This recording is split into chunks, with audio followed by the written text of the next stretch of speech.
Hello అండి. Very good morning. So నీట్‌కి సంబంధించిన updates ఏమున్నాయనేది ఈ వీడియోలో ఒకసారి చూద్దాము. సో ఇప్పటివరకు మీరు ఛానల్‌ని సబ్స్క్రైబ్ చేయనట్లయితే దయచేసి సబ్స్క్రైబ్ చేసి ఫాలో చేస్తూ ఉండండి. అదేవిధంగా వీడియోని లైక్ చేసి మీ ఫ్రెండ్స్ కూడా షేర్ చేయండి. సో ఇక డైరెక్ట్‌గా వీడియోలోకి వెళ్ళిపోదాము. ఈ వైద్య కళాశాలలతో జాగ్రత్త అని చెప్పేసి మనకి ఒక న్యూస్ ఐటమ్ అయితే వచ్చింది. సో ఎన్ఎంసీకి వచ్చిన ఫిర్యాదులతో విద్యార్థుల డాక్యుమెంట్ విడుదల. జాబితాలో దేశంలోని 261 పీజీ కాలేజీలు, తెలుగు రాష్ట్రాల్లోనివి 20 కాలేజీలు ఉన్నాయంట. సో అవి ఏంటి అనంటే, ఈ స్టూడెంట్స్ అందరూ కూడా కంప్లైంట్ చేశారు ఆ కాలేజీల పైన. ఎవరికి? ఎన్ఎంసీకి ఒక కంప్లైంట్ ఇవ్వడం జరిగిందనమాట. ఎందుకోసం అనంటే, అక్కడ రకరకాల ప్రాబ్లమ్స్ ఉన్నాయి మాకు అనేసి వాళ్ళు కొన్ని కంప్లైంట్స్ ఇచ్చారు. ఆ కంప్లైంట్స్ ఏంటనేది ఒకసారి తెలుసుకుందాము. సో వైద్య విద్యార్థినులను లైంగికంగా వేధించడము, రోజుల తరబడి జూనియర్ డాక్టర్లకు విరామం లేకుండా డ్యూటీలు వేయడము, అధ్యాపకులు పట్టించుకోకపోవడంతో సీనియర్ల ఆగడాలు తదితరాలపై వైద్య విద్యార్థుల నుంచి ఫిర్యాదులు వెల్లువెత్తుతున్నాయి. ర్యాగింగ్ మహమ్మారిపై జూనియర్ వైద్యులు జాతీయ వైద్య కమిషన్ అంటే ఎన్ఎంసీకి చేసిన ఫిర్యాదులను క్రోడీకరించి కొందరు వైద్య విద్యార్థులు ఒక డాక్యుమెంట్ రూపొందించారు. ఇందులో దేశవ్యాప్తంగా 261 పీజీ వైద్య కళాశాలలు ప్రమాదకరమైనవిగా పేర్కొంటూ తాజాగా ఒక జాబితా విడుదల చేశారు. అందులో తెలుగు రాష్ట్రాల్లోని పలు ప్రైవేటు, ప్రభుత్వ వైద్య కళాశాలల పేర్లుండడం గమనార్హం. తెలంగాణ, ఏపీలో కలిపి 20 కాలేజీల్లోని వసతులు, బోధన, ఇతర పరిస్థితులను విద్యార్థులు తమ ఫిర్యాదుల ద్వారా కళ్ళకు కట్టారు. అందులోని కొన్ని ముఖ్యాంశాలు ఇక్కడ ఇవ్వడం జరిగింది. సో చూడండి, హైదరాబాద్ శివార్లోని ఓ ప్రైవేటు వైద్య కళాశాలలో సర్జరీ విభాగంలో అమ్మాయిలపై యజమాని లైంగిక వేధింపులకు పాల్పడుతున్నట్టు విద్యార్థులు ఫిర్యాదులో పేర్కొన్నారు. సో ఇదొక పాయింట్.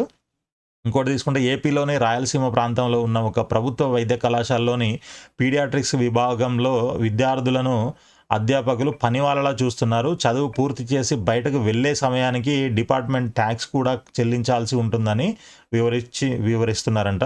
సో నెక్స్ట్, దక్షిణ తెలంగాణలోని ఒక ప్రైవేటు కళాశాల విద్యార్థులకు భత్యం చెల్లించడం లేదు. ప్రొఫెసర్ల కన్నా వాచ్మెన్కే ఎక్కువ అధికారాలు ఉన్నాయంట అక్కడ. నెక్స్ట్, ఉత్తర తెలంగాణలోని ఒక ప్రభుత్వ కళాశాలలో అనస్థీసియా విభాగంలో జూనియర్లపై సీనియర్లు నిర్దాక్షిణ్యంగా వ్యవహరిస్తున్నారు. 72 గంటల చొప్పున విధులు నిర్వహించాల్సి వస్తుంది.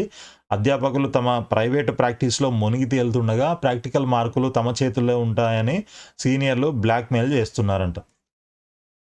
చూడండి ఎలాంటి పరిస్థితులు ఉన్నాయో. సో ఇలాంటి కాలేజీలు ఏంటి అనేది ఇక్కడ నేమ్స్ అయితే ఇవ్వలేదు. తెలుగు రాష్ట్రాల్లో 20 కాలేజీలు ఉన్నాయని అంటున్నారు. ఇక్కడ దక్షిణ తెలంగాణ అంటున్నారు, లేకపోతే ఉత్తర తెలంగాణ అంటున్నారు, కానీ ఆ కాలేజీ పేరు అయితే చెప్పట్లేదు. చూడండి, ఇక్కడ హైదరాబాద్ శివార్లో ప్రైవేట్ వైద్య కళాశాల అంటున్నారు. మరి ఏ శివార్లలో చాలా ఉన్నాయి, ఎటువైపు అనేది కూడా ఇవ్వలేదు. సో నెక్స్ట్ ఇంకో పాయింట్, బోధన వసతులు లేక ఏపీలోని ఓ వైద్య కళాశాల పీడియాట్రిక్స్ విభాగంలో 10ల సంఖ్యలో విద్యార్థులు ఫెయిల్ అయ్యారు ఫైనల్లో.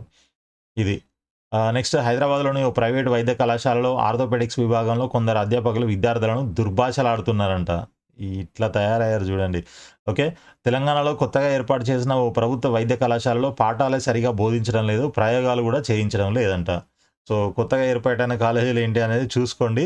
అయితే సరే, ఇది ఇలా ఉంది. మీరు ఆప్షన్స్ పెట్టుకునేటప్పుడు ఇక తప్పదు. అంటే మనం బార్డర్లో ఉన్నప్పుడు మరి ఏదో ఒక కాలేజీలో జాయిన్ అవ్వాలి కాబట్టి, ఎంబీబీఎస్ సీట్ కావాలి కాబట్టి కొన్ని కాలేజీల్లో ఆప్షన్స్ పెట్టాల్సి వస్తుంది, తప్పదు. అట్లా అని మనము ఇలాంటి కాలేజీలు నాకు వద్దు అని కూర్చుంటే మనం అనవసరంగా సీటు లాస్ అవుతాము. వచ్చే అవకాశం ఉన్నా కూడా లాస్ అయ్యే ఛాన్సెస్ ఉంటుంది. బట్ కాకపోతే అక్కడికి వెళ్ళిన తర్వాత పరిస్థితులను బట్టి మనం కూడా కొంచెం చూసుకోవాలి.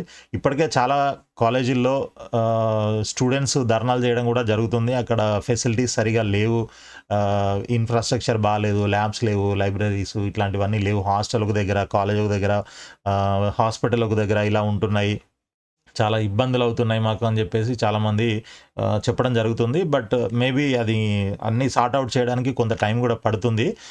నెక్స్ట్ ఇంకొక న్యూస్ చూద్దాం మనము. 19th నుంచి అగ్రికల్చర్, హార్టికల్చర్, వెటర్నరీ కోర్సుల్లో ప్రవేశాలకు కౌన్సిలింగ్ అయితే స్టార్ట్ అవుతుందన్నమాట. చూడండి, ఇక్కడ వ్యవసాయ, ఉద్యాన, పశు వైద్య వర్సిటీల పరిధిలోని కళాశాలలో బీఎస్సీ, బీవీఎస్సీ డిగ్రీ కోర్సుల్లో ప్రవేశాలకు ఈ నెల 19th నుంచి కౌన్సిలింగ్ నిర్వహిస్తున్నట్లు అగ్రికల్చర్ యూనివర్సిటీ రిజిస్ట్రార్ వెల్లడించారు.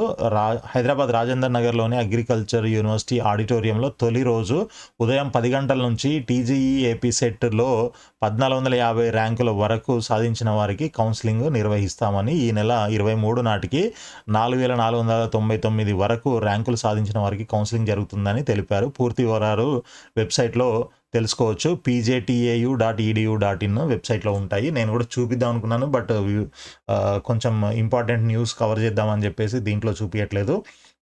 ఇన్ఫర్మేషన్ అయితే మీకు పాస్ అయిపోయింది, ఇది ఒకటి చూసుకోండి. నెక్స్ట్ వచ్చేసి మనకి నిన్న ఈవినింగ్ ఆల్ ఇండియా కోటాకి సంబంధించి ఫస్ట్ రౌండ్ అలాట్మెంట్స్ అయితే రిలీజ్ చేశారు. ఆ రిలీజ్ చేసినటువంటి డాక్యుమెంట్ కూడా మీకు ఆన్లైన్లో అందుబాటులో ఉంచారనమాట ఎంసీసీ వెబ్సైట్లో. కావాలనంటే మీరు ఇది పీడిఎఫ్ ఓపెన్ చేసుకొని ఈ పీడిఎఫ్లో మొత్తం క్లియర్గా చెక్ చేసుకోవచ్చు. ఏ ర్యాంక్ వాళ్ళకి ఏ కాలేజీలో సీట్ వచ్చింది, ఏ కోటాలో సీట్ వచ్చింది అనేది కేటగిరీ. సో ఇట్లా మనకి క్లియర్గా మొత్తం డాక్యుమెంట్ అయితే అప్డేట్ చేశారు, అప్లోడ్ చేశారు.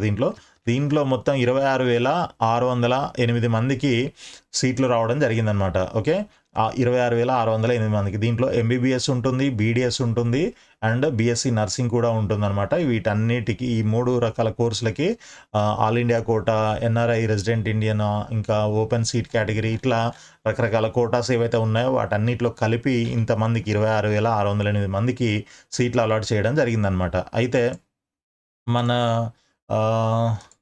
ఫర్ ఎగ్జాంపుల్ ఇప్పుడు మనకి ఓవరాల్గా అసలు ఆల్ ఇండియా కోటాలో కేటగిరీ వైజ్ ఎంత ర్యాంక్ వరకు సీట్ వచ్చింది అనేది ఒక్కసారి చెక్ చేసి చూద్దాము. సో ఓపెన్ కేటగిరీ నేను ఓన్లీ ఎంబీబీఎస్ చూపిస్తున్నాను, బీడీఎస్ చూపించట్లేదు. Open category MBBS all India quota ఫైనల్గా తీసుకున్నట్లయితే 21,190 ఏది ఓపెన్ కేటగిరీ వాళ్ళకి, రైట్. తర్వాత నెక్స్ట్ ఇంకో కేటగిరీ చూద్దాము, ఈడబ్ల్యూఎస్లో మనకి ఎంతవరకు వచ్చింది సీట్ అంటే 25,599 వరకు వచ్చింది. Okay, right. నెక్స్ట్ ఓబీసీ అయితే 21,452. Okay, OBC. నెక్స్ట్ ఎస్టీ తీసుకుంటే 1,45,625 వరకు ఎస్టీ వాళ్ళకి సీట్ రావడం జరిగింది. తర్వాత ఎస్సీ కేటగిరీ చూద్దాము. ఎస్సీ కేటగిరీ వచ్చేసి మనకి 1,10,389 వరకు సీట్ వచ్చిందనమాట. ఓకే, సో ఈ విధంగా మనకైతే కట్ ఆఫ్ ర్యాంక్స్ ఉన్నాయి ఆల్ ఇండియా కోటాలో. ఇన్ కేస్ మీకు పర్టికులర్గా మనకి తెలంగాణలో కానీ ఆంధ్రప్రదేశ్లో కానీ ఎంతవరకు వచ్చింది అనేది చూడాలనుకుంటే తెలంగాణ కూడా చూపిస్తాను. సో తెలంగాణలోనే మనకి ఎస్సీ కేటగిరీలో 1,10,389 వరకు వచ్చింది. తర్వాత ఎస్టీ కేటగిరీ అయితే 1,42,347 వరకు వచ్చింది. నెక్స్ట్ వచ్చేసి ఓపెన్ కేటగిరీ, ఓపెన్లో 20,614 వరకు వచ్చిందనమాట. Next OBC 21,036. ఓకే, నెక్స్ట్ ఈడబ్ల్యూఎస్లో 24,991కు క్లోజ్ అయిపోయింది ఈడబ్ల్యూఎస్. ఇది మనకి తెలంగాణలో ఉన్నటువంటి కాలేజీలకు సంబంధించిన కట్ ఆఫ్ ర్యాంక్స్. నెక్స్ట్ ఆంధ్రప్రదేశ్లో చూసుకున్నట్లయితే ఏపీలో ఈడబ్ల్యూఎస్ అయితే 24,545 దాకా వచ్చింది కట్ ఆఫ్. తర్వాత ఓబీసీ వచ్చేసి మనకి 20,234. ఓకే, 20,234. నెక్స్ట్ ఓపెన్ కేటగిరీ 18,990కే క్లోజ్ అయిపోయింది. నెక్స్ట్ ఎస్సీలో అయితే 94,142, రైట్. తర్వాత ఎస్టీకి వచ్చేసరికి 1,39,038. ఇవి మనకి కేటగిరీ వైజు ఓవరాల్గా చూపించాను ఫస్ట్. తర్వాత తెలంగాణ స్టేట్లో ఉన్నటువంటి కాలేజీలకి చూపించాను, తర్వాత ఏపీలో ఉన్న కాలేజీలకు కూడా చూపించాను. సో ఇవి మనకి కట్ ఆఫ్ ర్యాంక్స్ అనమాట. ఈ కట్ ఆఫ్ ర్యాంక్స్కి లోపల ఉన్నది కానీ మనకు సీట్ రాలేదు అని అన్నట్లయితే మేబీ మీరు ఆప్షన్స్ పెట్టుండకపోవచ్చు. సో ఈసారి సెకండ్ రౌండ్కి మీరు ఆప్షన్స్ పెట్టేటప్పుడు కావాలనంటే ఈ రిఫరెన్స్ తీసుకొని మీరు ఆ కాలేజీలు కూడా ప్రయారిటైజ్ చేసుకొని పెట్టుకోవచ్చు. ఒకవేళ మీకు ఈ ర్యాంక్ ఏవైతే cut off ranks last ranks చూసామో మనము వాటికంటే కొంచెం ఎక్కువగా ఉంది, ఒక 5,000, 10,000, 20,000 ఎక్కువగా ఉందనంటే మేబీ మీకు నెక్స్ట్ రౌండ్లో కానీ వచ్చే ఛాన్స్, సెకండ్ ఆర్ థర్డ్ రౌండ్లో వచ్చే ఛాన్స్ ఏమైనా ఉండొచ్చు మనకి. కాబట్టి ఇవన్నీ చూసుకొని మీరు జాగ్రత్తగా అన్ని కాలేజీలని కవర్ చేసుకున్నారా లేదా అనేది చెక్ చేసుకోండి సెకండ్ రౌండ్లో ఆప్షన్స్ పెట్టుకునేటప్పుడు.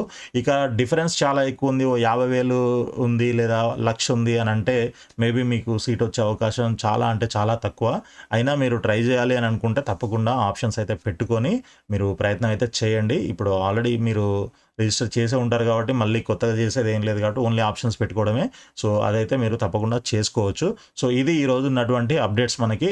సో ఫర్దర్ అప్డేట్స్ కోసం మీరు మన ఛానల్ని సబ్స్క్రైబ్ చేసి ఫాలో చేస్తూ ఉండండి. అదేవిధంగా ఈ వీడియోని లైక్ చేసి మీ ఫ్రెండ్స్ కూడా షేర్ చేయండి. ఆల్ ది బెస్ట్ అండి. Thank you so much for watching the video.